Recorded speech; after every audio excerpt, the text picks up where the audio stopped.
மிதுனராசி அன்பர்களுக்கு முதல்ல மனசுக்குள்ள ஒரு பயம் இருக்குங்க. அவங்களுக்குள்ள உள்ளுணர்வோட ஒரு கான்ஃபிடென்ட் இல்ல. எப்பயுமே ஓகே அப்படின்னு தைரியமா ப்ரொசீட் பண்ணி என்னெல்லாம் பார்த்துடலான்றது போய் ஸ்டார்ட் பண்ணும்போதே ஒரு பயம்.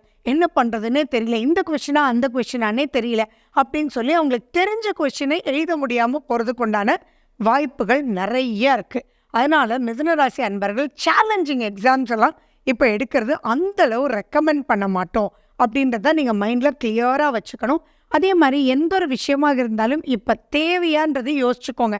ஃபார் எக்ஸாம்பிள் ஒரு பிஹெச்டி ப்ராஜெக்ட் சப்மிட் பண்ணணும் செய்யணும், ஆனால் நெக்ஸ்ட் இயரும் நம்ம சப்மிட் பண்ணிக்கலாம் அப்படின்னா ஃபோர்ஸ் கொடுத்து இப்போ பண்ணுறது அந்தளவுக்கு நல்லதில்லை.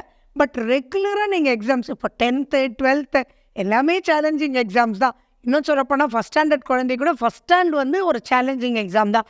அப்படி இருக்கும்போது மிதுனராசினுடைய பெற்றோர்கள் என்ன இப்படி பண்ணிட்டேன் ஏது இப்படி பண்ணிட்டேன்னு அவங்கள ஃபோர்ஸ் பண்ணி மூட் அவுட் பண்ணவே வேண்டாம். ஏன்னா அவங்களுக்கு நாலேஜ் இல்லாமல் எக்ஸாம் எழுத முடியாமல் இல்லை, கன்ஃபியூஷன்னால அந்த இடத்துல ப்ரெசென்ட் பண்ணாமல் இருக்காங்கன்றது புரிஞ்சுக்கிட்டா ரொம்ப நல்லது.